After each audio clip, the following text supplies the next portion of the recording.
रजा साहब आप मुझे गो अहेड देंगे? जी डॉक्टर साहब, मैं वेट कर रहा हूँ कि कुछ लोग और ज्वाइन कर लें। 3-4 मिनट के बाद फिर इंशाल्लाह आपको मैं गो अहेड थम्स अप। जी बिल्कुल। और फिर सेशन आप खुद ही मेनली आप कंडक्ट कर लें। उसमें एजेंडा आपके पास है ऑलरेडी, आप उसे अनाउंस कर दीजिएगा एजेंडा को। और फिर मेरे ख्याल में आपका एजेंडा जो है वो फर्स्ट हाफ में कंप्लीट हो जाएगा, हाफ एन 30 आवर मिनट्स में में। मेरे तीनों सेगमेंट्स हो जाएंगे, फिर Q&As होंगे जिसको ठीक, आप कंडक्ट करेंगे। इंशाल्लाह।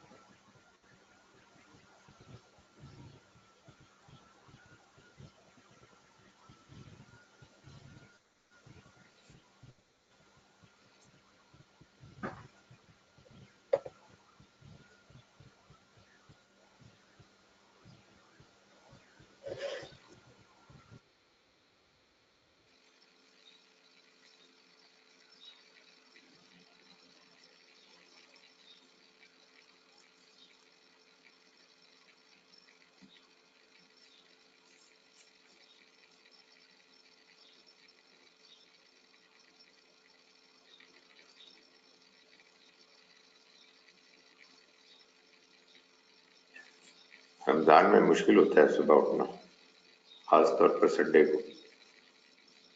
No doubt, no doubt. क्या टाइम है वहाँ पे? हमारा तो 1 बजे है। अभी भी मुश्किल हो रहा है उठना 1 बजे? पंजाबी में कहें, मेरी की मजबूरी सी, दाढ़ी की प्रॉब्लम है।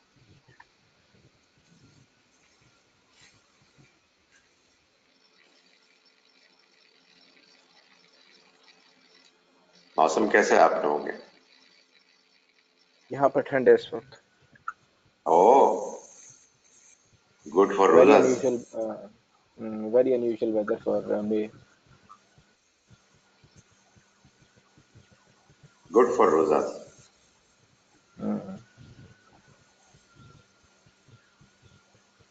Getting ready for the World Cup. Well, all the tickets are sold out, but hopefully we'll watch it on the TV like everybody else.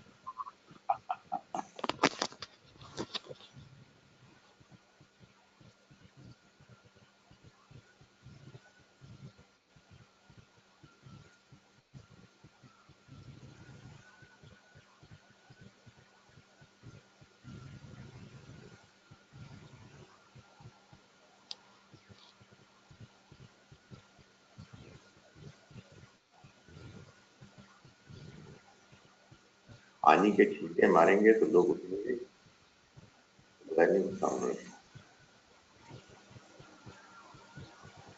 Doctor साहब, क्या इंटरनेट कनेक्शन में कोई प्रॉब्लम है? क्योंकि थोड़ा सा वो लग रहा है, थोड़ी सी ब्रेकअप हो रही है, इमेज ब्रेकअप हो रही है। अच्छा अच्छा। हम्म। मैं दूसरा जो मेरे पास है इसका कनेक्शन, उसको फिर ले आऊं? इस वक्त आप अपना वाईफाई यूज कर रहे हैं? इस वक्त मैं वाईफाई जो हमारे घर का है सिस्टम वो कर रहा हूँ, लेकिन ठीक है। मैं वो जो सॉन्ग वाला है वो ले आता हूँ, 2-3 मिनट लगेंगे। नहीं, मेरे ख्याल में कंटिन्यू कर लेते हैं इंशाल्लाह, फिर मेरे ख्याल में अगली दफा उसको ट्राई कर लेंगे। चले। Okay, it's 9:05. I think we should make a start. Assalamu alaikum attendees. We are going to make a start now. I'm going to hand it over to Dr. Khalid Zaheer, who will announce the agenda for the session, and he'll do a presentation for first almost 25-30 minutes, and then we'll switch to Q&A, and more people will join along the way. Okay, over to you, Khalid sir. Thank you. अस्सलामु अलैकुम वरहमतुल्लाहि वबरकातुहू। नहमदुहु व नुसल्ली अला रसूलिहिल करीम। As is the pattern of this particular session, in the first half an hour, I will do 3 brief segments. The first segment is a description of a passage of the Quran. In the second segment, I will talk about a certain aspect of Islamic beliefs and practices. And in the third session, I will talk about a certain issue that we experience and confront as Muslims in the contemporary world. In the Quranic passage description, I have chosen verses 31 to 33 for today's description. أعوذ بالله من الشيطان الرجيم بسم الله الرحمن الرحيم. 31 and 33 of Surah At-Tawbah. اتخذوا أحبارهم ورهبانهم أربابا من دون الله. They made their scholars and their monks lords apart from Allah. Wal Masih ibn Maryam, as well as Masih Jesus, the son of Mary. Surah At-Tawbah, I mentioned in my earlier presentations, is the surah of punishment, azab. That is why it is the only surah that does not begin with Bismillah ar-Rahman ar-Rahim, because in the beginning verse of Tasmiyah, there is a mention of God whose mercy is profound, whose kindness is forever. And this particular surah is actually describing the punishment that God inflicted on the enemies of the messenger who rejected his message. Therefore, it was not deemed appropriate to mention those attributes of mercy. While talking about the punishment that the Almighty inflicted upon the people of the book, we discussed it in the last session in verse 29. The Almighty asked believers to fight against these people of the book who do neither believe properly in God nor in the day of judgment, nor do they make the items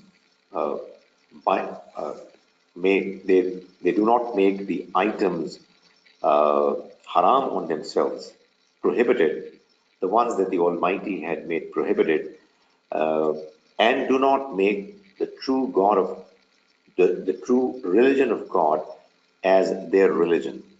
So the Almighty says, fight against them until such time that they pay jizya with their own hands and they stay as second-rate citizens. Continuing with this description, in these verses the Almighty says that these are the people who got down so low, they stooped so low because of the fact that they made their rabbis, their scholars, and their monks lords other than God, Allah, and Jesus, the son of Mary. So it's talking about the Jews and it's also talking about the Christians, that both deserve this punishment because they have distorted, altered the message of God that they received, and now what they are practicing is something very different. Talking about the Jews, the Almighty says that what they have done with God's religion is that instead of following His word, His book, His text, they have chosen to assign the responsibility and obligation of defining what religion is to their scholars and to their monks. It is said that there was a companion, Adi ibn Hatim, who was a Christian, who was from amongst Nasara, and then he converted to Islam. When he read this verse, he came to the Prophet, may Allah's mercy be on him, telling him that I have been a Christian for a while, and now I've converted to Islam. And I can tell you that we did not used to make the rabbis and the monks gods, lords other than God. So why is the Quran criticizing Christians or Nasara in these words? The Prophet, may God's mercy be on him, asked him, is it not true that when these scholars and monks would tell you that such and such thing is prohibited, you would say without any hesitation, investigation and research that it is prohibited? And when they will say that certain things are halal or allowable, you would say without any hesitation that they are allowable. That is, they would assign all rights and obligations of declaring what God's Sharia, God's religion is to your scholars. He said, most certainly that's what we have been doing. The Prophet, may Allah's mercy be on him, said that's exactly what it means, that they made their rabbis, their scholars, and their monks gods, lords other than God. The Almighty goes on to say, Yuriduna an yutfi'u nur Allah. These people want to extinguish God's uh, spirit, His light, bi'afwahihim, with their mouths. وَيَأْبَى اللَّهُ إِلَّا أَن يُتِمَّ نُورَهُ. And God has decided that He is going to complete His light. وَلَوْ كَرِهَ الْكَافِرُونَ. Even though these rejectors of the truth may dislike it. هُوَ الَّذِي أَرْسَلَ رَسُولَهُ بِالْهُدَى وَدِينِ الْحَقِّ. He is the one who sent His messenger with guidance and the true religion, لِيُظْهِرَهُ عَلَى الدِّينِ كُلِّهِ, so that He may cause this religion to dominate over all other religions, وَلَوْ كَرِهَ الْمُشْرِكُونَ, even though these polytheists may dislike it. This particular verse has been repeated in the Quran at least 2 more times, and it's the verse that has been employed, is mentioned quite often by many Muslim activists to prove that the Quran is telling Muslims that the religion of God has come to prevail over all other religions, even if people following those religions do not like it. In other words, they say that it is the requirement of Islamic understanding, it's a part of the mission of a good Muslim that he should make sure that Islamic revolution spreads all over the world.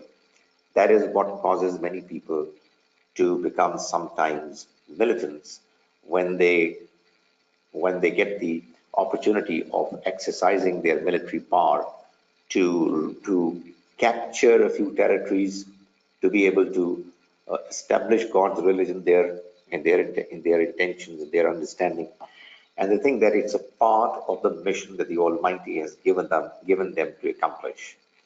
What I'm briefly mentioning again is reiterating the understanding that this particular expectation of the Almighty was era specific, was meant for the Prophet and his messengers to accomplish over people who were given God's message to receive directly, and they knew ultimately that it's God's message, and yet they rejected it.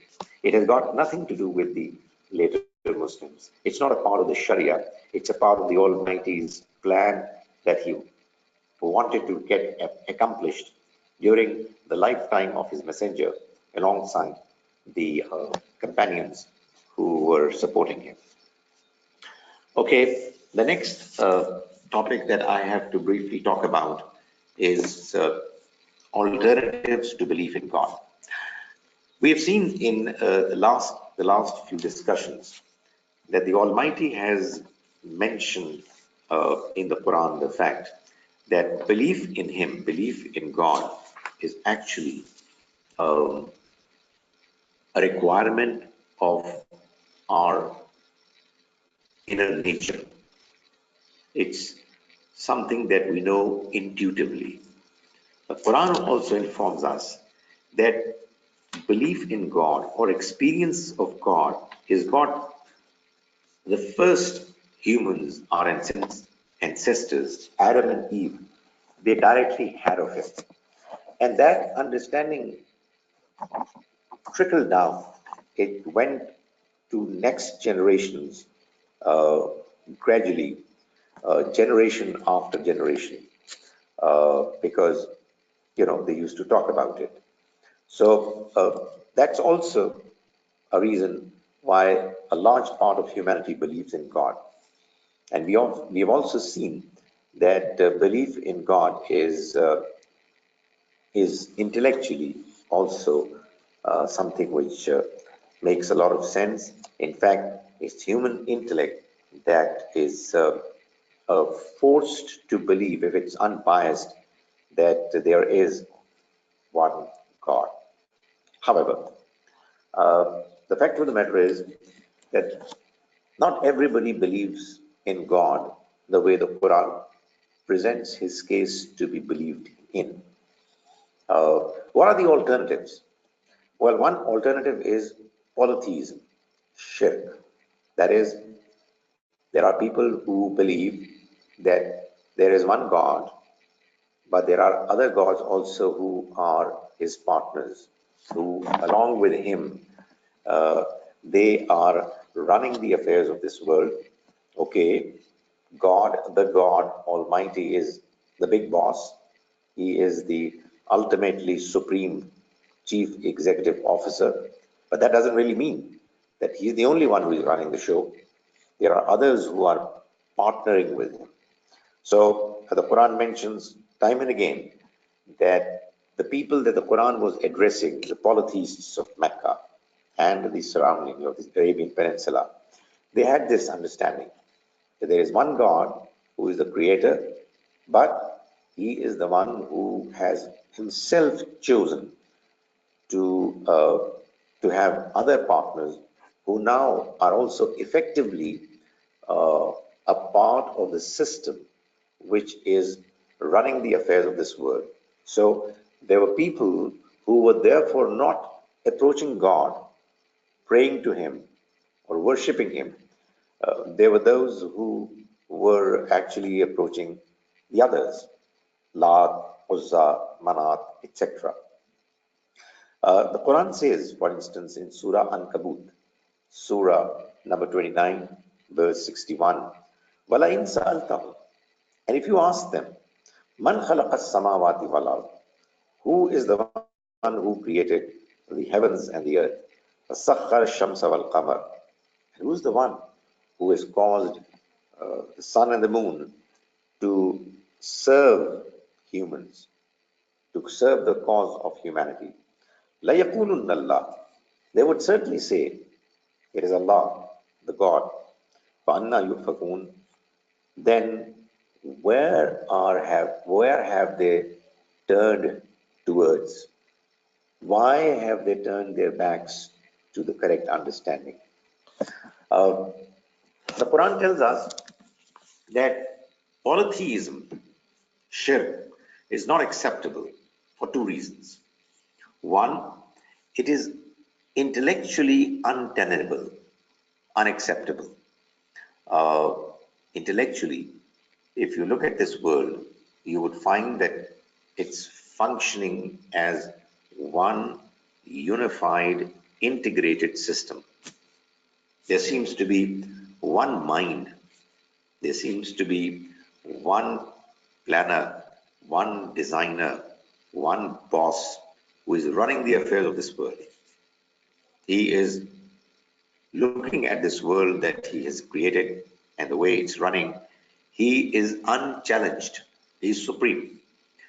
That's one argument which the Quran presents over and over again from examples of the outside world, the world that we can see, the phenomena of the nature, and from inside human soul as well, through giving various examples of why God can only be one. The other reasoning that the Quran presents is the reasoning of text, textual argument. So intellectual argument and textual argument.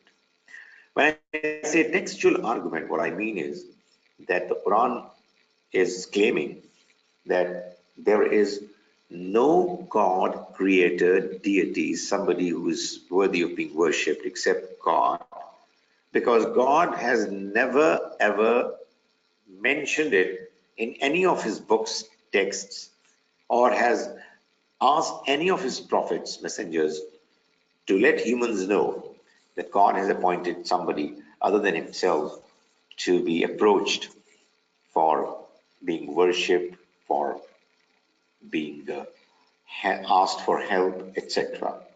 So when there is neither any intellectual argument supporting the case of polytheism, nor there is any textual argument supporting the case of polytheism, therefore polytheism has no case. It has got no basis, no grounds. The third segment that I have to deal with is a segment on some current topic.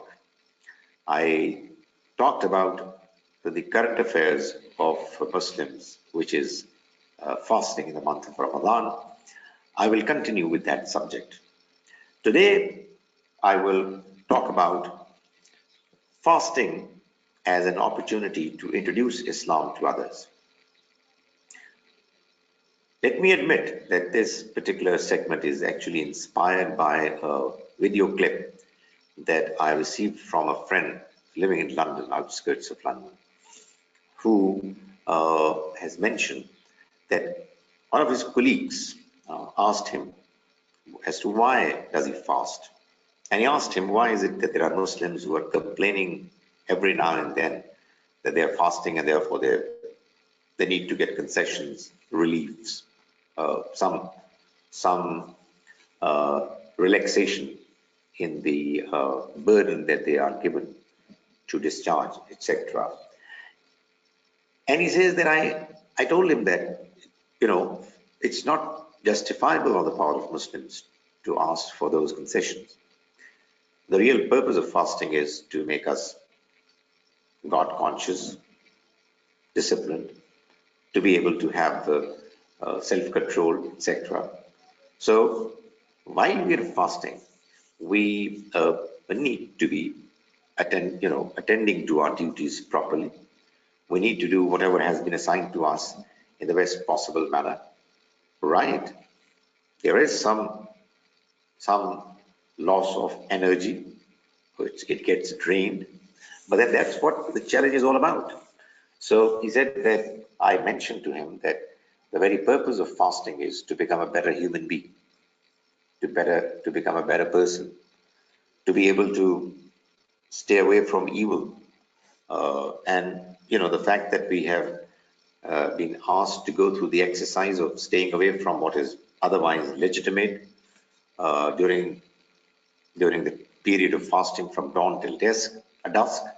If that's what has been required during fasting, then the message is that all other evils need to be rejected, stayed away from, not just in the month of fasting, but throughout the year.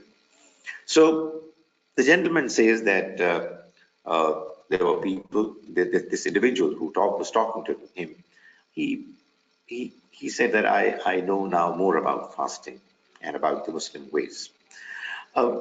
Honest to God, living in the West, something that you've chosen for yourself, you have an obligation to be good representatives of Islam. And you can do it by practicing Islam properly. And fasting is an excellent opportunity for Muslims to introduce Islam to non-Muslims because it makes you prominent. I mean, it's a very strange exercise for them that we are going through, and it really causes people to at times wonder. They admire, sometimes they sympathize. Why are doing it? So if we tell them with politely with a smile that look here, this is a task that we have to do. We've been doing it ever since we grew up and got mature. We like it. Life without fasting is incomplete. Not that it's binding on everybody to do it during the month of Ramadan, even when it's a very long fast. God has allowed so many concessions. When we talk to them about each and every aspect of fasting and the manner the Almighty has given us this exercise, this act of worship to undertake, I'm absolutely positive that many non-Muslims would come to learn about Islam much better. And you never know, they might get impressed. So we do not need to stop people on the streets to let them know about Islam. That's not the right manner of doing it. The Quran tells us that the obligation that an ordinary person has of discharging the message or disseminating the message of God is to the people who come to meet you, who are in the circle of your friends, relatives, people you contact in your daily life, in your day-to-day business. That's the circle that you're responsible for. And that too, not by delivering sermons or talking to them directly about religion immediately without any prelude or beginning preparatory statements. No, we need to be careful. We need to be wise. We need to find an opportunity, a natural opportunity to talk to them.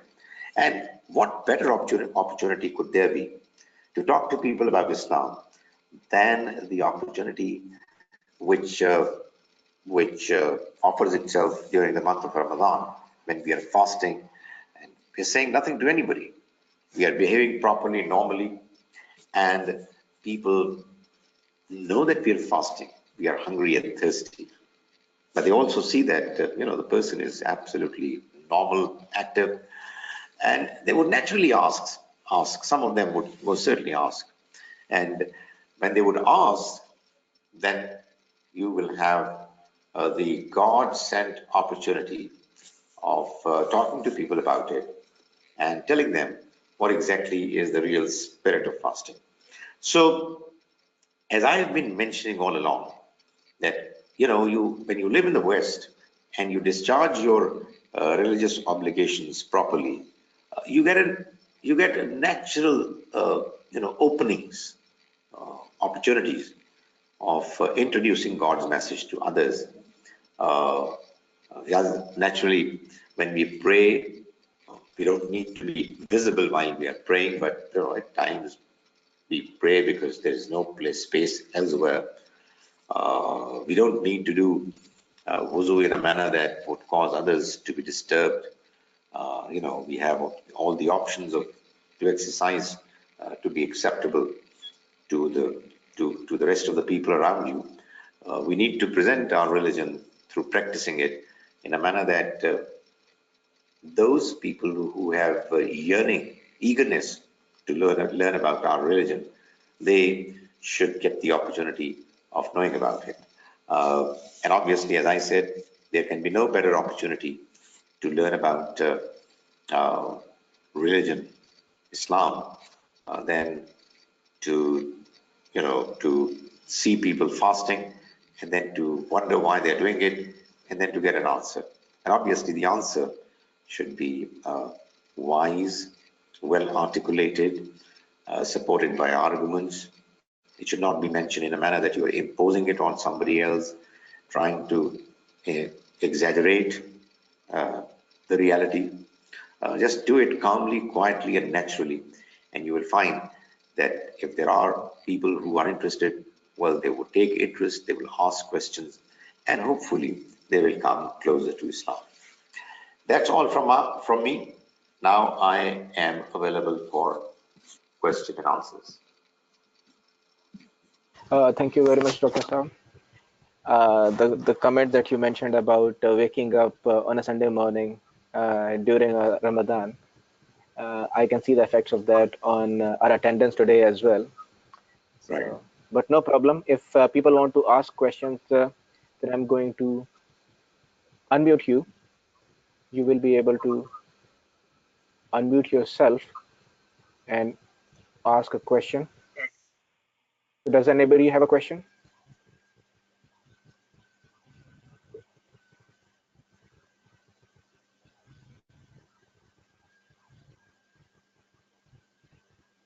Yes, I do. Yeah, please go ahead, Mr. Akhtar. Assalamu alaikum, Warsad. I have a question about zakat. Is it all right to ask you about zakat, or is the question should be on the today's topic? Sorry, your question was not quite clear. Did you catch it, Khalid sir? No, I could not know. Can you repeat that, Mr. Akhtar? The question I was going to ask you is about zakat. Yes. Can I ask you about zakat? Please. Okay. Yeah, go ahead. Go ahead.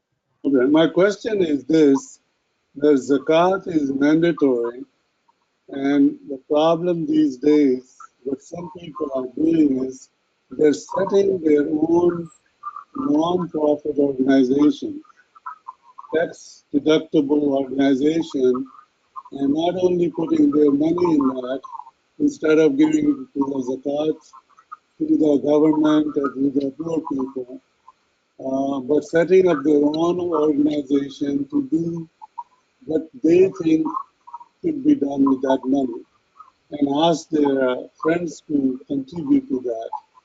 This is not just a simple practice in the Muslim. This is a very common practice in the West. The religious organizations do that, other institutions do that, universities, colleges, in every industry people are doing that because that way they can, tax deductible money can be saved and used the projects they feel should be promoted. Is that type of thing allowed in Islam? Or this is treating God's due by taking money from one pocket and putting in the other pocket? Because the reasoning I'm asking you that is, at the death of the Prophet, some of the tribes stopped giving zakat, and Hazrat, our first Caliph, he was ready to do jihad against those people. To me, setting these non-profit organizations sounds similar to that. I would appreciate your comments, sir. You see, there was a problem in the quality of voice, but I hope that I've understood the question. You see, non-profit organizations, if they are created, and they are created for the purpose of serving certain causes, which are the causes of their own choice.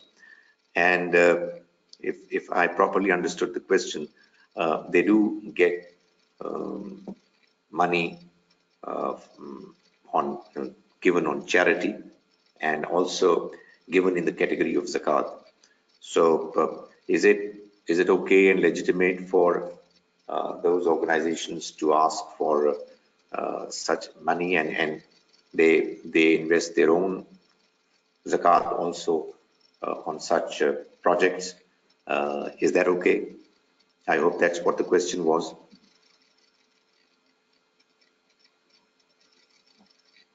Yes, sir, that was that basically the money is not going to the poor people or to the government who is supposed to take care of the poor people from that money. But basically, you have set it up aside, taking away from them. Okay. Yeah. You see, the Almighty has mentioned 8 avenues on which zakat funds and sadaqat funds are to be spent by a Muslim ruler, Muslim state. These 8 avenues have been mentioned in verse 60 of Surah Tawbah. And looking at those heads, what you observe is that the first 2, and obviously the most significant of them all, are the ones that are meant to be spent on the poor. So the verse says, إِنَّمَا الصَّدَقَاتُ لِلْفُقَرَاءِ وَالْمَسَاكِينِ. The third avenue is the one which is referring to the expenditure that is to be incurred in the process of collecting and dispersing zakat and sadaqat, wal amilina alayha. So the Quran is actually telling us that while on the one hand zakat funds are meant to be spent on the welfare of the poor, there are other heads of expenditure too that obviously will be needed to be taken care of through zakat funds. So it goes on to mention as the fourth category of heads is what the Quran says, وَالْمُؤَلَّفَةِ قُلُوبُهُمْ. That is, there are people whose hearts are meant to be reconciled.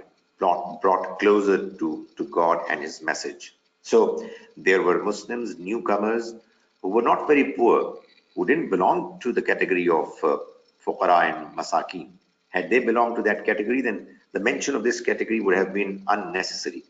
So the Almighty has actually given permission for zakat and sadaqat funds to be spent on such people too, who are newcomers to Islam, but they are not particularly convinced.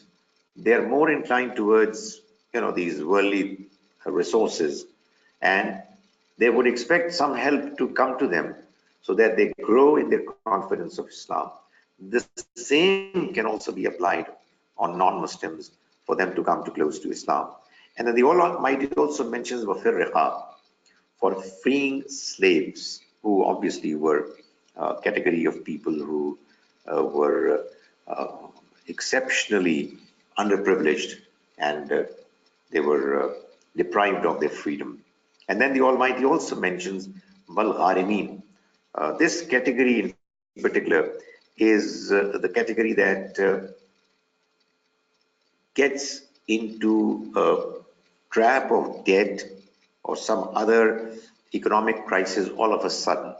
They were good, well-off people, well-to-do people, but then they found themselves in trouble for one reason or another.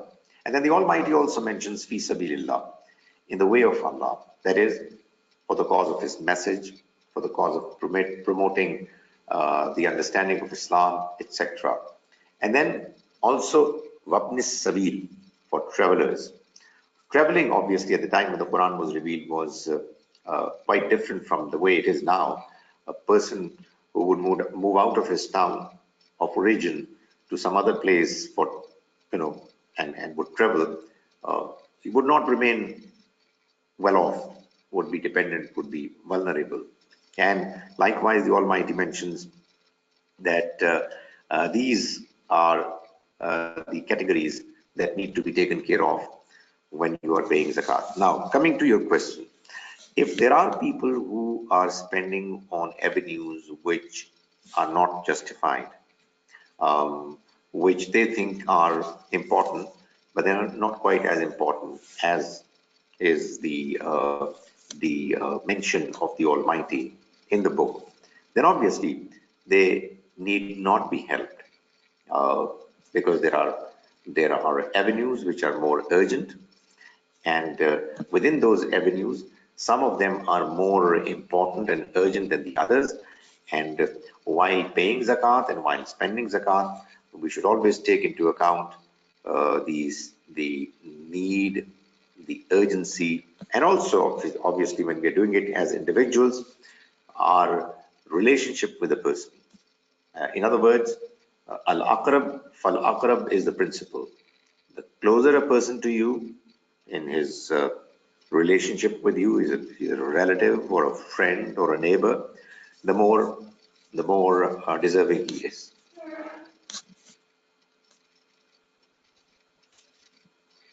Dr. Saab, can you try turning off your webcam? Maybe that will improve the quality of voice a bit more. Yep, very good.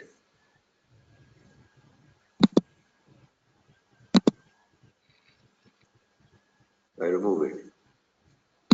Yeah, if you turn off the webcam. Yeah, so webcam has now been turned off. Yeah. Can you hear me?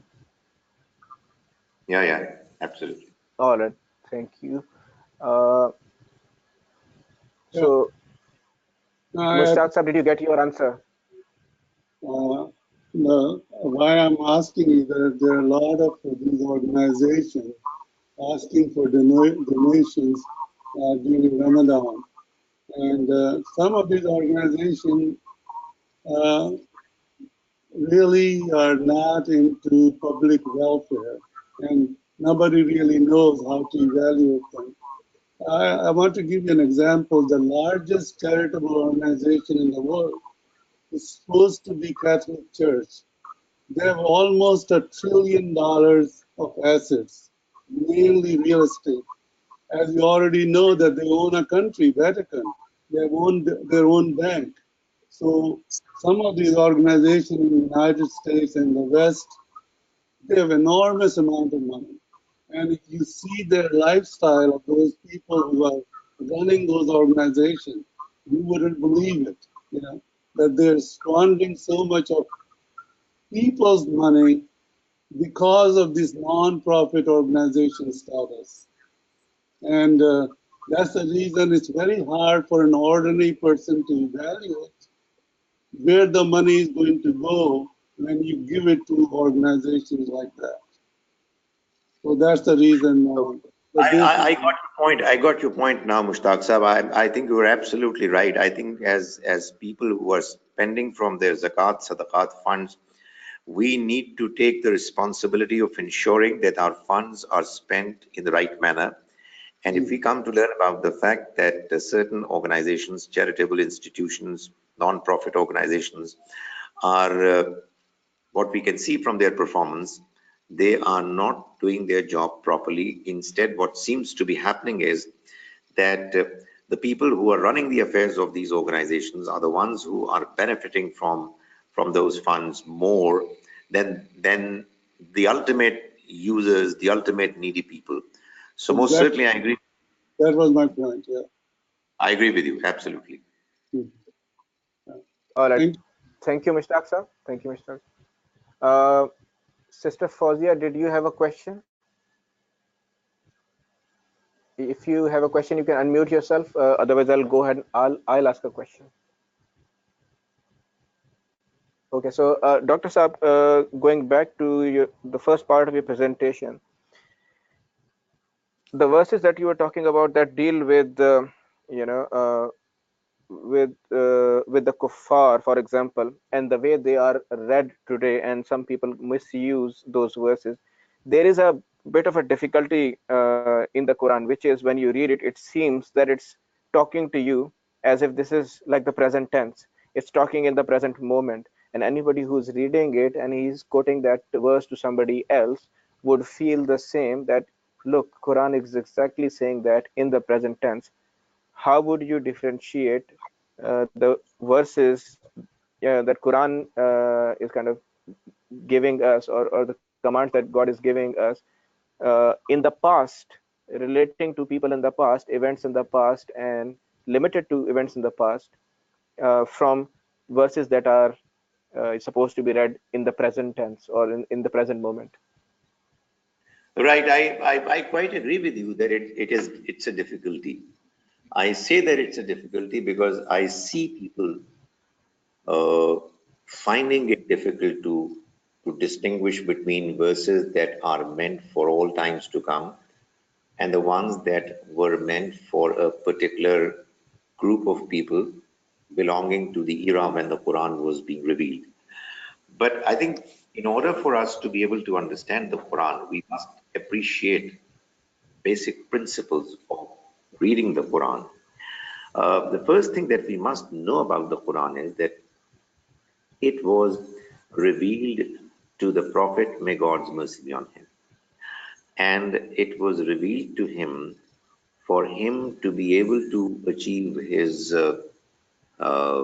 worldly mission of ensuring that God's word prevails, his message prevails over the rest of the people who were the addressees of his message, uh, and those who would reject the message, they get punished. This mission was meant to be accomplished through the guidance and the messages that the Prophet received in the form of the Quran. A reader of the Quran must be informed that he is reading a book which was revealed to a messenger who accomplished his mission through this book, uh, when it was revealed 1400 plus years ago. However, there are verses, probably most part of the message, which is meant for everyone. However, when you read the Quran intelligently, you also realize that the Quran is actually addressing different addressees on different occasions in different passages. And a keen, intelligent reader of the Quran should always be clear as to who is being addressed in a particular verse or in a particular passage. So we find that the Quran is addressing the Prophet, God's mercy be on him, alone and nobody else in certain verses. فَوَجَدَكَ ضَالًّا فَهَدَى وَوَجَدَكَ عَائِلًا فَأَغْنَى. We found you looking for the truth, and O Prophet, we guided you, and we found you in economic difficulty, and we gave you, economic betterment, etc., and so on. So, if you are reading the Quran with an unbiased, open mind, you would know very soon that this book is actually addressing different addressees on different occasions.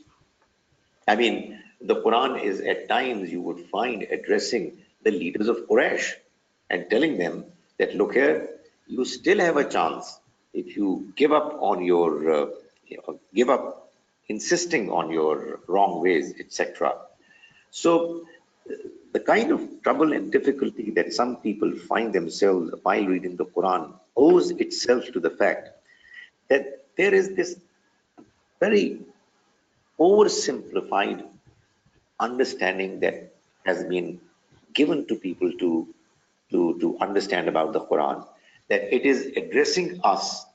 The entire text, 100% of it, is addressing me, Khalid Zaheer, who is reading it more than 1400 years after it was revealed.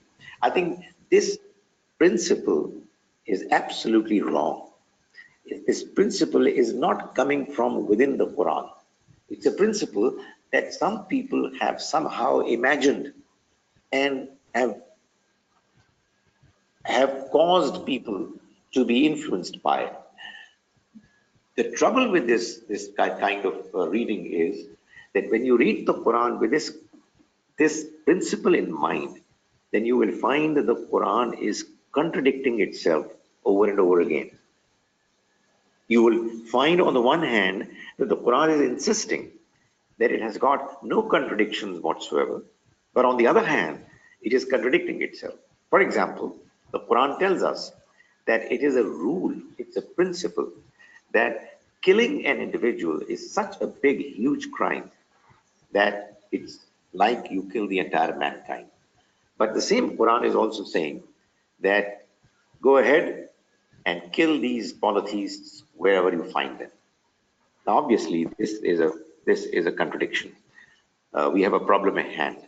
Now, God Almighty is fully aware of the fact that this contradiction, this could be seen as a contradiction by some people, and therefore He clarified that this killing that has been mentioned in the Quran to be accomplished is the killing that was done by God Himself directly. He only used the companions and their swords as tools of implementing His will. After all, God is the one who kills. He is the one who gives life. Yuhyi wa yumeet. He does it every day. And obviously, only He can do it. So normally when He does it through angels. But He can also ask some of his men to do it for Him. That he would ask only when His divine revelation would be in the process of getting revealed. Now that revelation has stopped coming to humans, and it's not possible for any new revelation to come anymore, and therefore it is not possible. So what I'm saying is that when you read the Quran, you should allow your mind to be free from all preconceived notions and principles, and let the Quran tell you what it is putting across to you. And you will find that you will learn through reading the Quran that its different passages are addressing different people on different occasions. And therefore, as a reader, as an intelligent reader, I must know who is being addressed at what point. I, Okay, thank you. So, Sister Fauziya has a question. So, Sister Fauziya, you can unmute yourself and ask the question.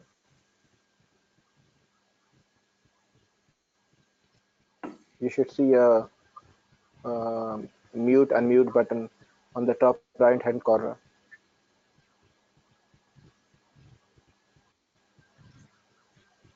Okay, so uh, I'll move on to my second question, which is we believe in this kind of principle called itmamul hujja, where the prophet comes and he kind of makes it very clear what is the truth, and people who deny and then are then punished by God for their denial. If this principle is something that is so clear in the Quran, why didn't God explicitly mention it? Or at least if he didn't, if he had to kind of tell us the kind of whole story of previous prophets and how they preached and then they and their followers rejected, why couldn't at the end, like following the principle of abrogation, he could abrogate some of the verses and he could just tell us that this is what this is what you are supposed to do, or this is what I did in the past. I think I think if you would ask God this question, He would answer that I Yeah. have done exactly that. But Okay. people are not reading it properly. You see, I'll give you one or two examples. Uh, when God says that you did not kill them, it was God who killed them. I keep wondering, what else should God have done to clarify that it was something that was not done by humans? When God says in Surah Tawbah, verse 14, "Yu'azzibhumullahu bi'aydikum," God is going to punish them through your hands. What other way of expression should He have employed to help a reader realize that it was God who was doing it? It wasn't something that was to be done by humans. And there are several verses that are doing the same thing. Moreover, you asked this interesting question. You know, there are people who have one important objection to Quranic presentation. When they read the Quran, they say that it's repetitive. It repeats itself too many times. And, you already know a story, and then you have the same story being mentioned over and over again. And the reason is precisely what you are asking for. That is, to let people know that, look here, it has been God's policy that He would send His messengers, they would present their message, it would make the reality of its truth absolutely clear, and then there would come a time after the announcement was made most clearly that the time would come and they would be destroyed. The announcement is made so clearly that the Quran says that those who reject, they start ridiculing it. They used to start making fun of it. Where is that punishment? Why is it not coming? Why is it that we are rejecting you and violating everything that you are asking us to do, and yet nothing is happening to us? So I think the Quran is absolutely clear. You know what? The trouble is that Muslims do not read the Quran to understand it, A, and if some of them do read it, a good part of them have their own views, already preconceived ideas that become a hurdle, a wall between them and the proper appreciation of the Quranic message. I'm earnestly hoping that Sister Fauziya is able to unmute herself. Yeah. Yeah. So Sister Fauzi has joined again. If you want to unmute yourself and ask a question, you can go ahead.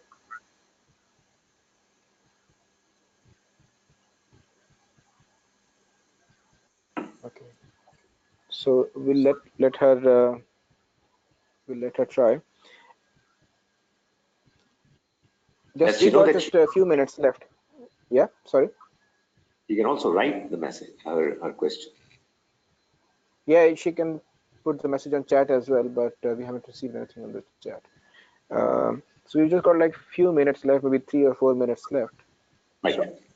I'll I'll add one comment, which is we were talking about fasting earlier, and in the West, for example, you'd be surprised that actually fasting is quite common. And I'm not talking about religious fasting. I'm actually talking about non-religious fasting, people fasting for health purposes. And there is this kind of fasting called intermittent fasting, which is being practiced a lot. So people are fasting for physical health reasons and doing meditation for mental health reasons. And these things are quite popular these days. There are courses available. People are doing that everywhere. Recently, I heard an interview of the ex-CEO of Google, Eric Schmidt, who is still a chairman of the bigger Google group, and he was saying that he does fasting 2 days a week. Wow, that's very Yeah. interesting. So yeah, this is called intermittent fasting. So um, just just one quick question before we close, because we've only got 2 minutes left. Is that when you tell people that you are fasting here in these Western countries, if you go to office, even though they are not fasting, if you tell them, they do respect you, they give you space, they let you, they try not to eat in front of you or be courteous. As opposed to this, in Pakistan, we are demanding that people respect Ramadan. We are calling it what is the ordinance called? Uh, Ehtaram Ramzan. Ehtaram Ramzan ordinance. Ehtaram Ramzan. So, what is your comment on I, Ehtaram I, I, Ramzan? I disagree with this ordinance. There are people at times when I go to some of the institutions where I go for teaching, and I find them smoking and drinking, etc. I have no problems. You see, I think I have a very clear understanding that A, there are some people who are allowed not to fast. Now, it's not their fault that they're not fasting, and therefore they have every right to eat. I mean, if you are fasting, you should have self-control. B, I believe that no matter whether you are living in a predominantly Muslim world or a predominantly non-Muslim world, there are some people who have chosen to accept belief and practice it. There are some others who have not as yet chosen to believe and start practicing your religion. These other people are the ones whom we have to invite. We have to bring them closer. How? Through our good behavior, through our good words of inviting. There is no reason why we should hate people or we should complain against people who are not following our way of thinking. Well, they are not following it, I would say, because they're not as yet convinced. And when somebody is not convinced, it is not his problem. I mean, it's not a moral issue on his part. We need to help him understand or her understand instead of protesting and making complaints. Okay, thank you very much. So, if you can see the question asked by Sister Fauziya, uh, we are almost out of time, but maybe if you can give 2 minutes more and answer that question. Is it is it there? It's in chat. I can read it for you. Her question is, what is the ruling on fasting in some countries where people do iftar according to Saudi Arabia to reduce the length of time of fasts in their country? They end up fasting at 5 or 6 p.m. where where the sun is still high up. This can be very confusing for the younger generations. So what is your comment on the people who've done the ijtihad that if the fasting is too long, they would just follow the schedule of Saudi Arabia? I very humbly disagree with them because, the basic principle of fasting that has been mentioned in the Quran quite clearly in Surah Al-Baqarah, I think it's verse 186, where the Almighty states that we have to stop eating when on the horizon the light of the day starts to dominate over the darkness of night. And the same verse goes on to say towards the end, ثُمَّ أَتِمُّ الصِّيَامَ إِلَى اللَّيْلِ. Then you finish your fast at the time of night, when the night begins. Now, we may have some differences in the timings of what is the beginning time of the fasting or what is the ending time, but there is no disagreement or there is no problem of interpretation uh, on the question as to when should we start and when should we stop. What is happening in Mecca is meant for Mecca. You know, the sunrise or the sunset. It has got nothing to do with what's happening in London or Manchester. So I very humbly disagree with this point of view, and I think it actually that goes against the very spirit of fasting, which is to fast from dawn till dusk as required by the Almighty. When you are looking at the sun and you started eating after you were fasting, well, actually, you've broken the fast. But obviously, this is all that needs to be mentioned politely and in a manner that the other person is able to understand our argument. All right. Thank you very much, Dr. Saab. I Thank hope you. you got your answer, Sister Fawzia. Okay. I think we are out of time. Thank you very much, Dr. Saab, for a wonderful session. And Thank you very much. inshallah, we'll speak to you again in 2 weeks' time. Inshallah. Inshallah. Assalamu alaikum. Thank you very much. Salam.